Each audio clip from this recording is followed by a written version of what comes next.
Welcome. Good morning, and welcome to the First Unitarian Society of Madison. This is a community where curious seekers gather to explore spiritual, ethical, and social issues in an accepting and nurturing environment. Unitarian Universalism supports the freedom of conscience of each individual, as together we seek to be a force for good in the world. I'm Maureen Friend, and on behalf of the congregation, I'd like to extend a special welcome to visitors. We're a welcoming congregation, so whoever you are and wherever you are on life's journey, we celebrate your presence among us. We trust that today's service will stimulate your mind, touch your heart, and stir your spirit.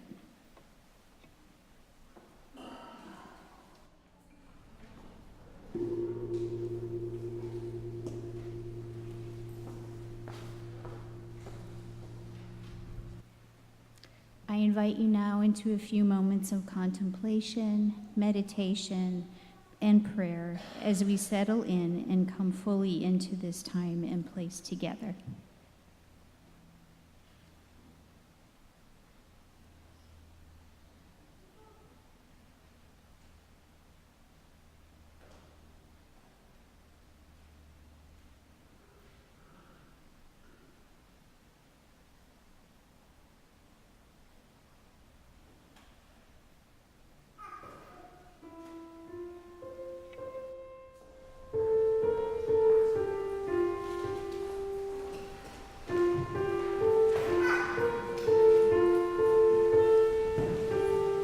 please rise for our opening hymn.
Please remain standing for our opening words and the lighting of our chalice.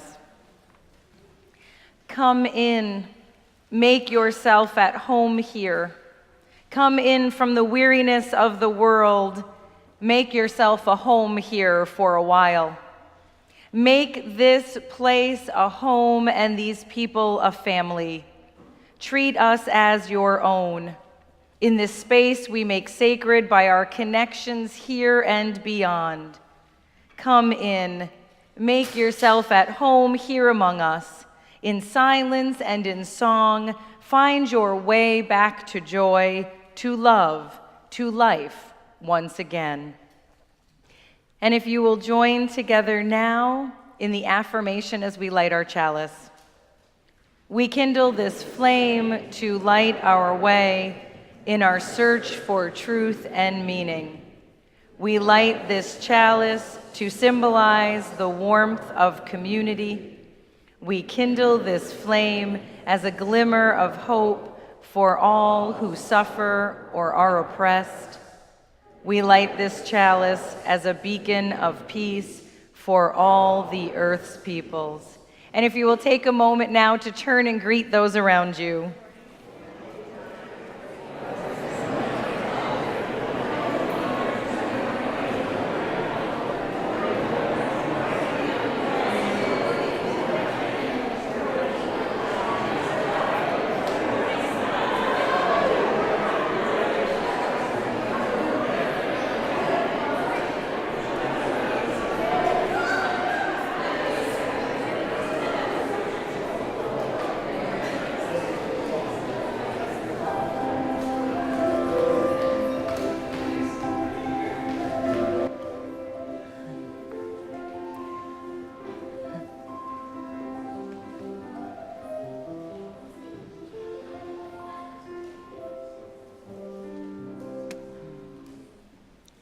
Today we continue our service with a precious moment in any congregation's life, the rite of dedication. This is a time when we who have gathered here have the privilege to welcome 3 children into our family and religious community. Today it is our cherished assignment to welcome and pledge our care to William Ernest Parsons V, Henry Gordon Edward Parsons, and Lily Jean Vander Velden.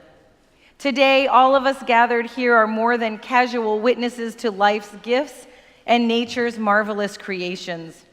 We are all being invited to share the joy which these parents take in their child to enter more fully into their lives. We continue with this time-honored tradition because these children are our present delight. By them we are reminded of life's small joys and wisdoms. Antoine de Saint-Exupéry wrote that in a house which becomes a home, one hands down and another takes up the heritage of mind and heart, laughter and tears, musings and deeds. Love, like a carefully loaded ship, crosses the gulf between the generations.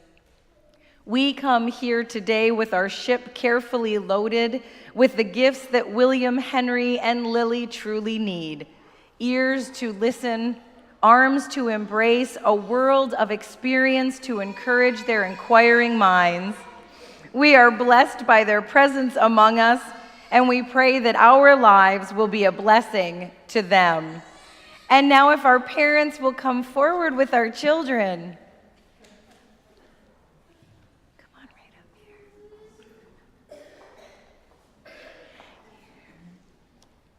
And if you all will please rise and join in the pledge of dedication that is found in the insert in your order of service. Just make sure it says 9 o'clock at the top.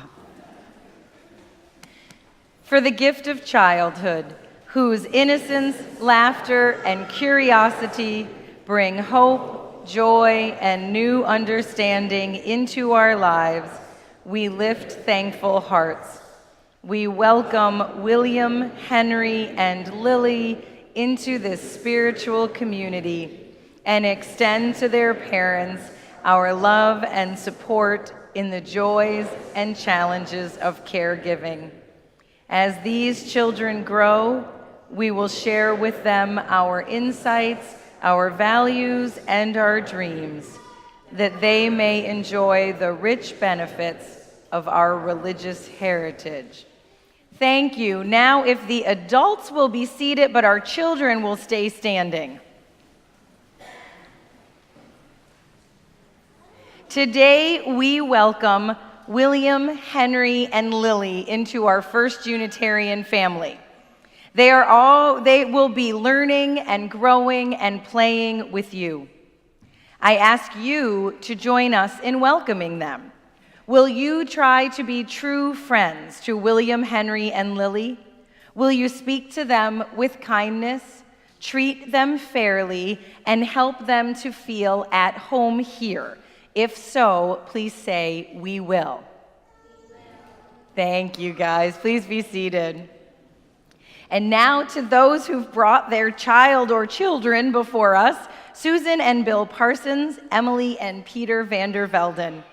As caregivers, it is your privilege and obligation to provide an environment both of security and challenge in which these young souls which you bring before us today will grow.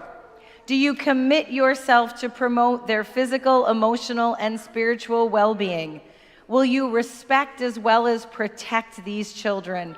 Bestow your love as a free and unmerited gift?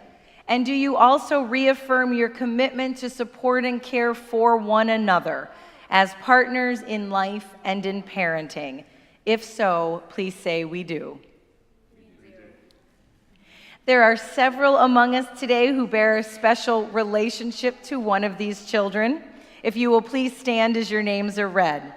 With William and Henry, our grandparents Carrie and Frank Loss, and Bill and Peggy Parsons, Uncle Michael and Aunt Diana Gloss.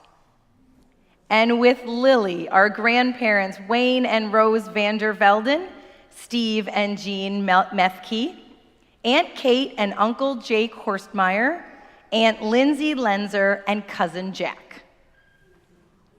To all of you, I now ask, do you take upon yourselves the privilege and responsibility to nurture, defend, and support the inherent worth and dignity of this child to whom you bear a special relationship?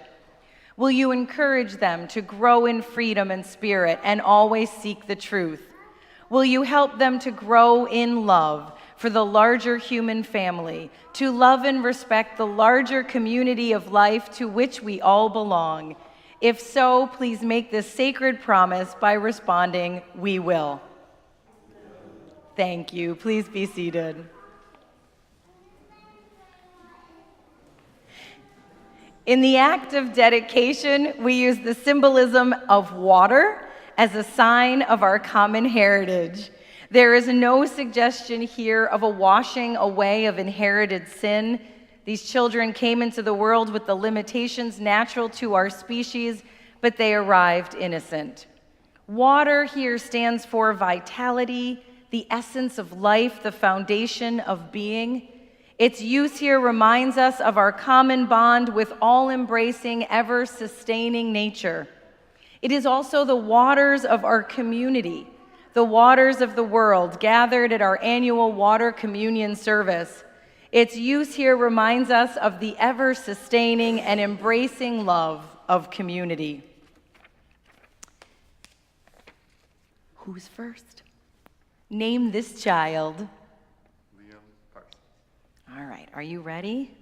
William Ernest Parsons V.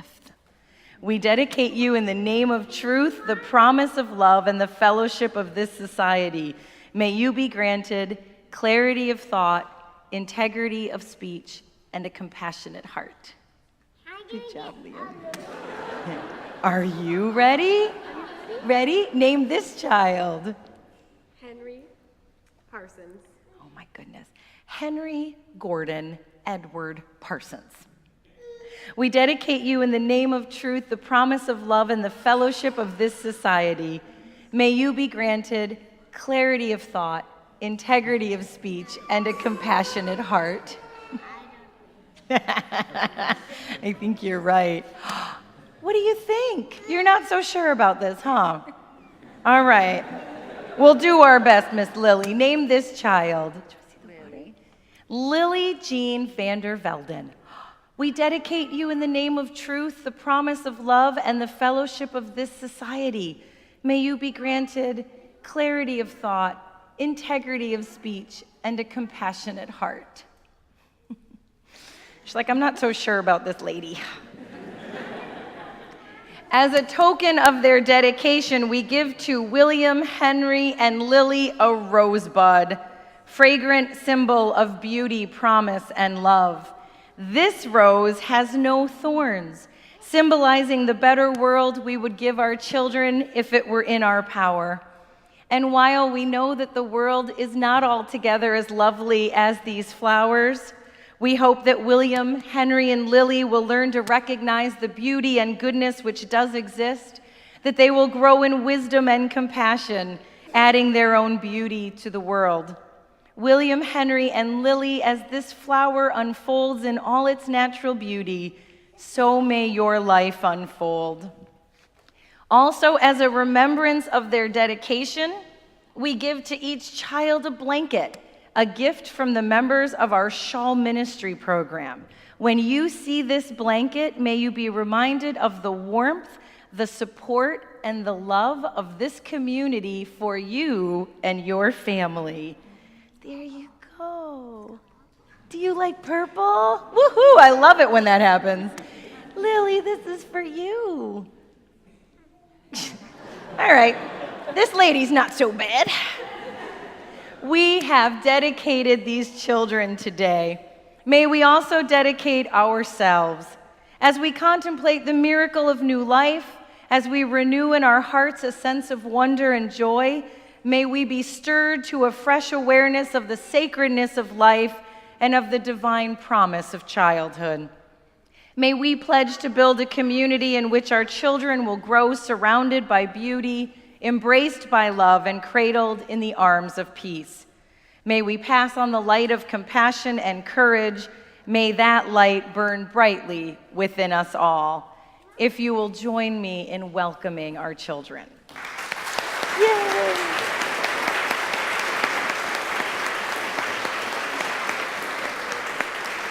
Congratulations. Great job. And as our families return to their seats, we'll rise in body or spirit for our next hymn, number 318, and our children may leave for summer fun.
Please be seated. Our first reading this morning from Harriet Lerner's book, The Dance of Intimacy. Intimacy means that we can be who we are in relationship and allow the other person to do the same. Being who we are requires that we can talk openly about things that are important to us, that we can take a clear position on where we stand on important emotional issues, that we clarify the limits of what is acceptable and tolerable to us in a relationship. Allowing the other person to do the same means that we can stay emotionally connected to this other person who thinks, feels, and believes differently, without needing to change, convince, or fix the other. An intimate relationship is one in which neither party silences, sacrifices, or betrays the self, and each person expresses strength and vulnerability, weakness and competence in a balanced way. And our second reading is from the autobiography of Cecil Williams, who for decades served as the minister of Glide Memorial Church in the Tenderloin area of San Francisco. He says, some visitors once tried to pay Glide a compliment by calling the Tenderloin a great melting pot where everyone melded together. But I answered that Glide isn't a soup pot where everyone is mixed and pureed until he or she blends in. No, it's not that way here. Glide is more akin to a salad bowl filled with leafy greens, tart radishes, juicy tomatoes, and every other ripe, colorful, distinct, and hearty vegetable. When we come to Glide, we retain our color, our cultures, and our tastes. Together, we create something when we are not alone. The whole cannot be what it is unless we are truly ourselves. Red tomatoes cannot be like green peppers. No one has to look or believe like anyone else to be a part of this family. Diversity is a simple truth. We are all human, but we are not the same. Our values, our ways of thinking, praying, and living differ. Those differences help us to define who we are. They're not to be ignored or forgotten. What our society needs is a gathering place where we can come together, bringing all of our differences into the same room. When people come into Glide, we don't ask them if they are atheists, Methodists, or Buddhists. We ask them what their names are and how they're doing that day.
Thank you, Trevor, for the beautiful music this morning.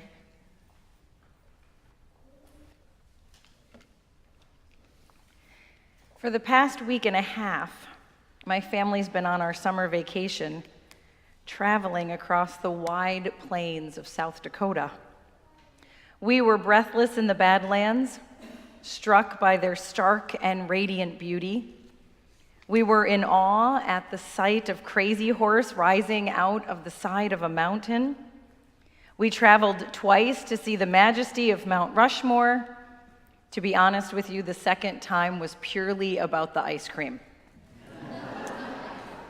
We decided we could live in the Black Hills and be perfectly happy there, or live at Wind Cave National Park exploring over 180 miles of cave, or within the beauty of Custer State Park making ourselves one with the bison, wild donkeys, antelope, and deer. But there was one animal that caught our hearts and imagination more than any other on this trip, one that you may not expect. And that was the small, yet incredibly noisy prairie dog. We would immediately pull over to the side of the road when we saw their burrows, rolling down the windows, letting the sweltering heat into the car, just so we could hear those bark-like cries. We'd laugh when they ran or played or jumped out of one burrow to dive into another. We imagined what life must be like inside those burrows. How many of them do you think lived in there? Where did they sleep? The kids really wanted to know if they had their own bedrooms. So we asked a park ranger to tell us more about these creatures, and he said, "These animals survive because of two things: communication and community. They care for one another in some pretty unbelievable ways, standing guard for each other as they eat, emitting that distinctive high-pitched bark to warn one another of danger, and letting others know when the danger has passed and it is safe once again. Their burrows," he said, "are like towns, large numbers of closely spaced burrows, each comprising an elaborate network of interconnecting tunnels with closely knit family units." He finished by saying, "These small creatures remind me that it's important to stick together, that there's power in numbers, to care for one another, and most importantly, to find a place where you belong." After the children left, I did thank the park ranger for helping to write a sermon. The lesson of the prairie dog: find a place where you belong. We know that the greatest motivator for most people seeking out a congregation is loneliness. The great Unitarian theologian James Luther Adams once said that what draws people to our congregations is a need for intimacy and ultimacy, the need for community and connection, and the need for a space to reflect on what really matters, discovering the depths, getting to the core of who we are and who we want to be. Yet our society seems to be moving away from these two, intimacy and ultimacy, and more toward isolation. 25 years ago, Americans were asked how many people they had in their lives to confide in. How many people did they have with whom they would share the significant issues of their lives? The most popular answer given by 25% of respondents was 3. Now, 20 years later, they asked the same question in the same study. This time, the most frequent answer, a little over 25%, was 0. The second most frequent answer, just under 25%, was 1, most often reported as a partner or a parent. Now, if you've been doing the math, you'll have figured out that this tells us that half of the American population does not have a single soul they feel they know well enough to share the significant happenings of their lives. The former UU president, Peter Morales, has said the people to whom we must minister in this 21st century are the most disconnected people who've ever lived on earth. People coming to our communities are seeking relationship, connection, belonging, community, depth, a chance to get involved, the opportunity to make a difference. The supreme irony, he states, is we who have smartphones and instant messages and tweets and email and voicemail and zillions of friends are by objective measure the loneliest, most emotionally isolated beings who've ever lived on this planet. We exchange more messages than ever at the price of true intimacy and real community. We human beings experience transcendence and love. We are wired to need one another. We're wired to belong. Now, perhaps one of the worst feelings we can experience is an internalized sense of not belonging. It can be devastating when we think there is no seat for us at the table. Congregations like ours exist to work against the forces of loneliness and isolation. As Unitarian Universalists, we take this wider to assert that everyone belongs, not just on the margins of society, but as full participants in the banquet of life. Here we attempt to create an all-inclusive, all-welcoming, radically hospitable, beloved community in micro form. That's what you hear in our welcome. We're a welcoming community, so whoever you are and wherever you are on your journey, you are welcome here. That wide welcome is deep in our hearts as Unitarian Universalists. It is deep in our theology of inherent worth and dignity. Everyone is born worthy. Everyone has something important to contribute. Everyone belongs, has a place here. This is the heart of beloved community. Yet this can be easier said than done in a congregation of our size. With almost 1,500 adults and over 400 children and youth involved here, it's pretty easy to stay anonymous. To find deep and meaningful connection may be a difficult thing to find. There are many wonderful features of large congregations. Educational opportunities for people of all ages with a robust program for children that encourages questioning and curiosity and making connections. The opportunity to join together with others to make a difference in our community, whether through direct service, marches and rallies, many dollars sent to local organizations every year through the outreach offering. Multiple speakers in worship, a wide variety of excellent music week after week. Yes, there are many reasons why large congregations are attractive places, and yet many struggle to find their place here. A few times a year, we will receive an email or a phone call from someone saying, "I've been attending for months now, and I don't know a single soul. I can't figure out how to connect, and it just feels really, really hard." When these calls arrive, we're reminded once again of what inspires people to search out a religious community in the first place: connection and belonging. The great Jewish sage Martin Buber wrote that the nature of true community, of a strong and vital religious community, is the story of welcoming and radical hospitality. Religion, he said, is not an intellectual exercise. It is about encountering the holy as we move through our lives, encountering the spark of divinity through relationship, and responding to the hopes and dreams that we share. All true living is meeting. Now, this was reinforced for me while listening to a native Lakota elder speak on the importance of the concept of teospe while we were in South Dakota.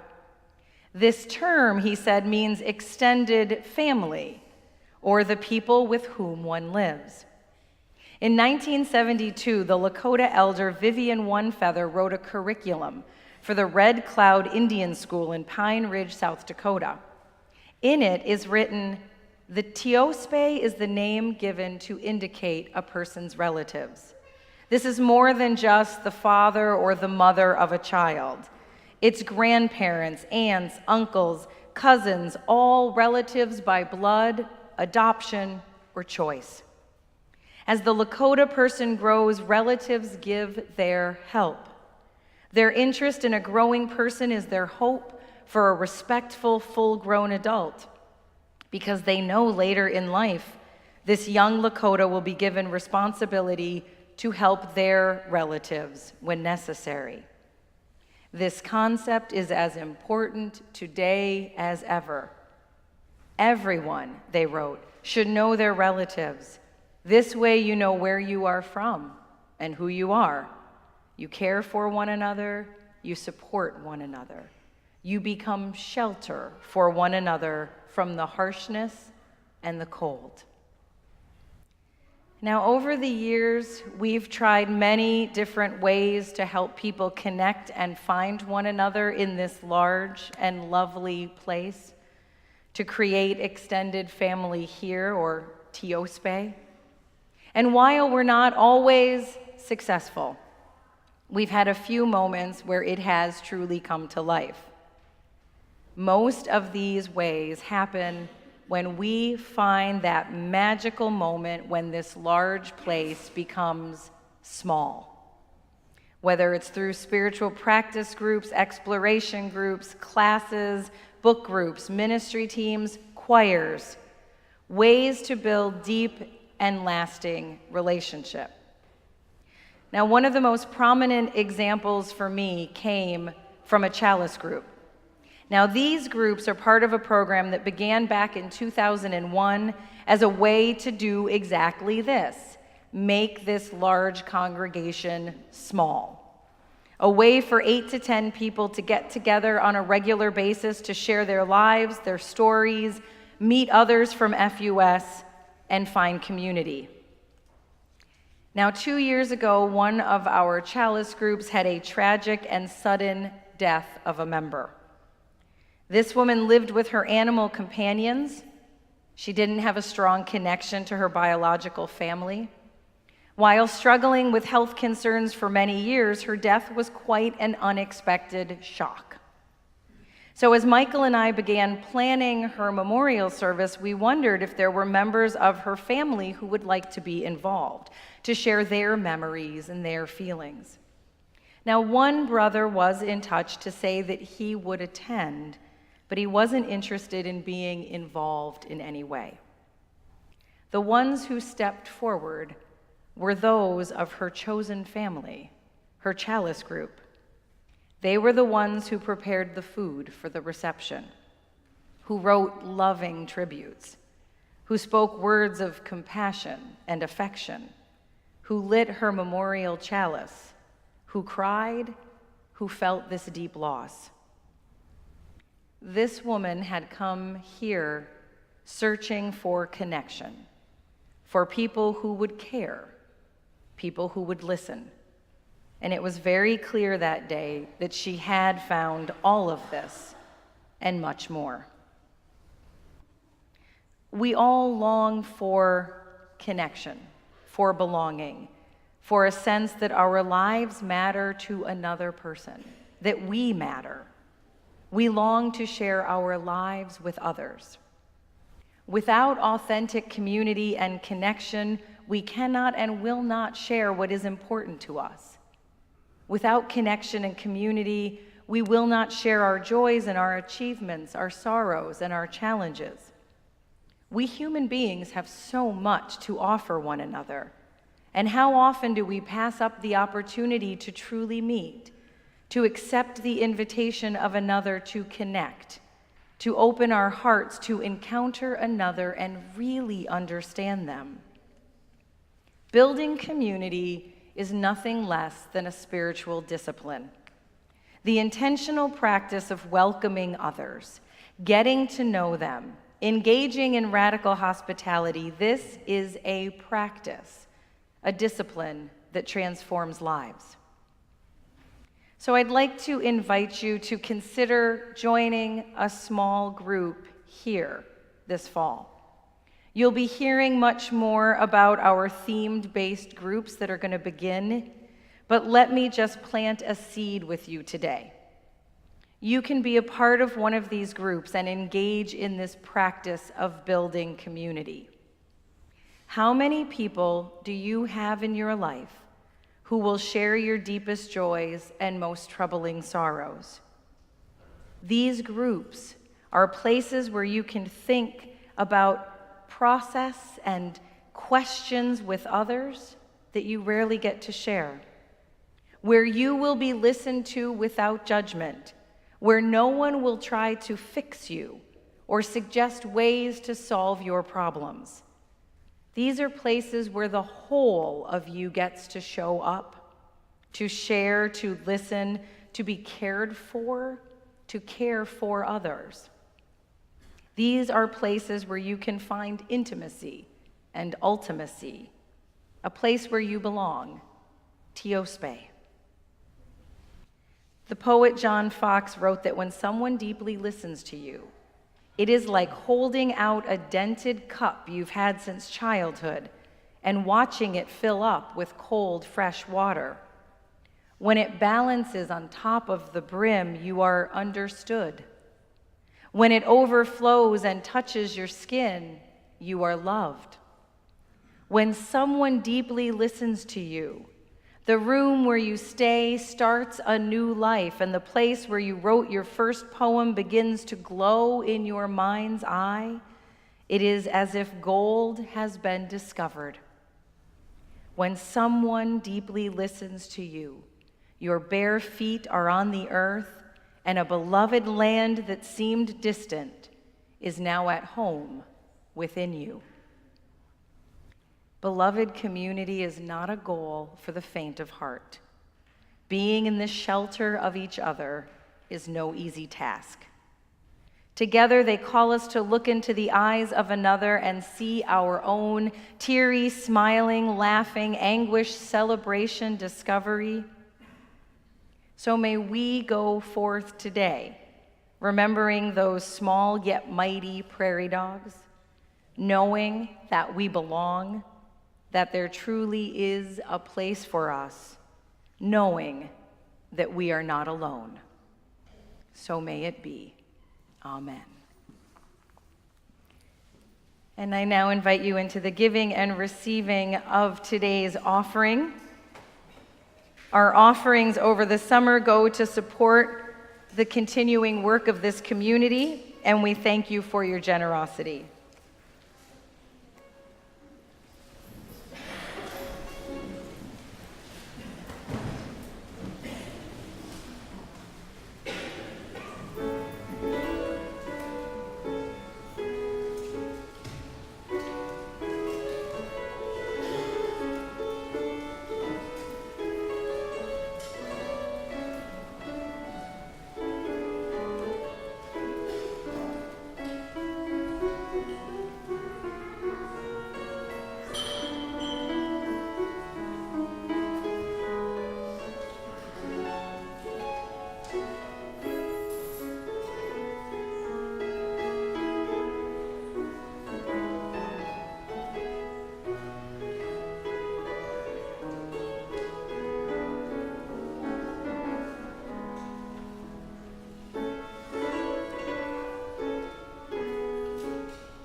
We appreciate the gifts of all those who assisted with our service this morning. Greeters were Claire Box and Jen and Finn Berry. Our ushers, Don Worrell and Jane Nelson Worrell and Marty Hollis. Our lay minister, John McGevna. Hospitality in the kitchen, Lucy and Bob Lassiter.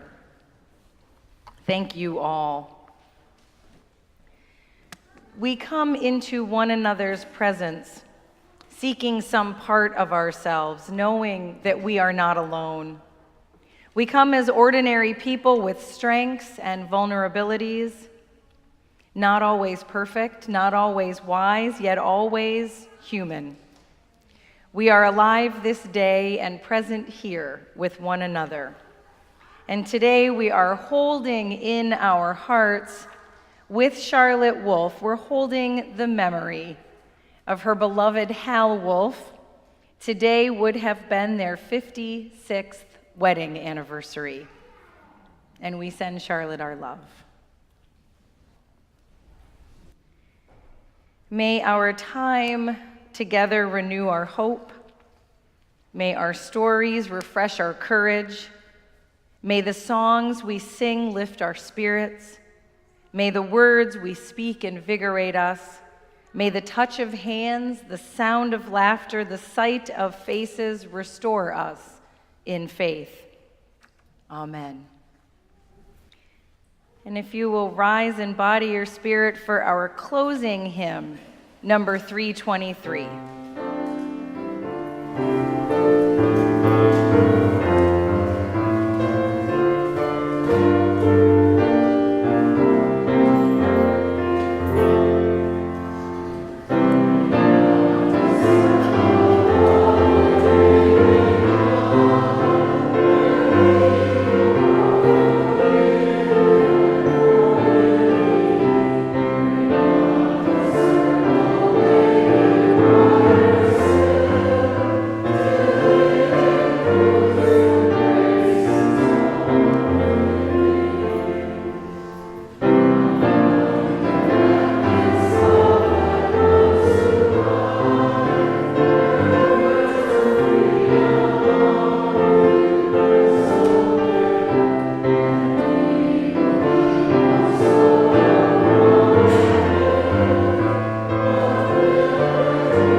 We extinguish this flame, knowing that in each of us glows the truth and the love to help all of us light the way together. May we carry this flame forward. Blessed are we, and blessed may we be. Go in peace, go making peace. And please be seated for the postlude.